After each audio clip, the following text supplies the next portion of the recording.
वरून शिंदे गट आणि अजित पवार गटामध्ये रस्सीखेच। लोकसभेसाठी समान जागा वाटपाची अजित पवार गटाची भूमिका। सूत्रांची माहिती,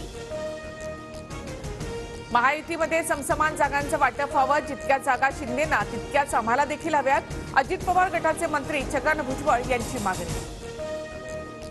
जागा वाटपाबाबत माध्यमांमधून चर्चा करणं योग्य नाही, आमचे आमदार तुमच्यापेक्षा जास्त आहेत, भुजबळांनी लक्षात ठेवावं।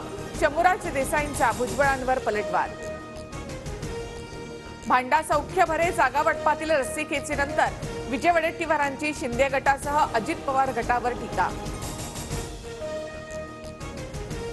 राहुल गांधी, खरगे किंवा उद्धव ठाकरे कोणीही पंतप्रधान बनू शकतं, संजय राऊतांचं वक्तव्य। तर पंतप्रधानपदाचे 3 उमेदवार देऊन राऊतांनी देश वाटायचा ठरवलंय का? शेलारांचा राऊतांना सवाल। राम मंदिराच्या निमंत्रणावरून वादाची पंगत, राज ठाकरे VVIP म्हणूनच त्यांना निमंत्रण, भाजपवर टीका करणाऱ्यांना का बोलवायचं? उद्धव ठाकरेंना निमंत्रण न पाठवण्यावर गिरीश महाजनांचं विधान। प्रभू रामाचं बोट धरून मंदिरात नेणारे विष्णूचे 13वे अवतार, भाजपच्या सोशल मीडिया प्लॅटफॉर्मवरच्या फोटोवरून संजय राऊतांची मिश्किल टीका। तर राऊतांना पोटशू उडतोय, गिरीश महाजन यांचं प्रत्युत्तर। उद्धव ठाकरेंना निमंत्रण देण्याची गरज नाही, आम्ही अयोध्येमध्येच, संजय राऊतांचा गिरीश महाजन यांच्यावर पलटवार। आरक्षणाचा प्रश्न मार्गी लागल्यानंतर शेतकऱ्यांच्या मुद्द्यांसाठी भिडणार, दूध, कांदा, कापूस, सोयाबीनसह शेतमालाच्या दरांसाठी मनोज जरांगे आंदोलनाच्या तयारी। मराठा आंदोलनाच्या दिवशीच ओबीसींचं देखील आंदोलन होणार, प्रत्येक जिल्ह्यामध्ये लाखांचे मोर्चे आम्ही काढणार, ओबीसी नेते प्रकाश शेंडगे यांची प्रतिक्रिया। कोयता कुऱ्हाडीची भाषा करणारे संस्कार शिकवणार का? जरांगेंची मंत्री छगन भुजबळ यांच्यावर टीका। जालन्यामध्ये 200 बेकायदा पिस्तुलांची आयात झाल्याचं भुजबळांनी केलं होतं वक्तव्य।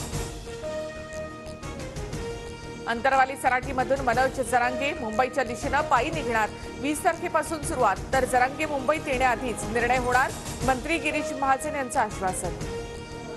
25 कोटींच्या घोटाळ्यानंतर सुद्धा अजित पवार सत्तेत, शिखर बँक घोटाळा प्रकरणात नवा खटला दाखल करणार, अजित पवारांना जेलमध्ये जावं लागेल, शालिनी पाटील यांचा दावा। एसटी बँक पॅनलमध्ये शिंदेंच्या बंडाचा पॅटर्न, बँक कारभाराच्या विरोधामध्ये सदावर्ते विरोधात गेलेले 14 संचालक 27 दिवसानंतर मुंबईत, पॅनलवरच दावा सांगण्याची तयारी। उपमुख्यमंत्री फडणवीसांना जपानच्या कोयासन विद्यापीठाकडून मानद डॉक्टरेट पदवी प्रदान, मुंबई विद्यापीठात कार्यक्रम संपन्न, डॉक्टरेट उपाधी जनतेला समर्पित, फडणवीसांची प्रतिक्रिया।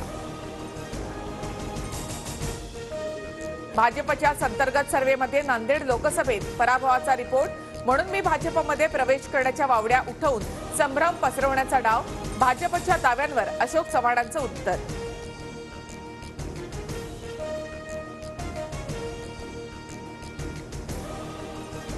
भारत दक्षिण आफ्रिकेमध्ये आजपासून पहिला कसोटी सामना, भारताचं दक्षिण आफ्रिकेसमोर 177 धावांचं आव्हान।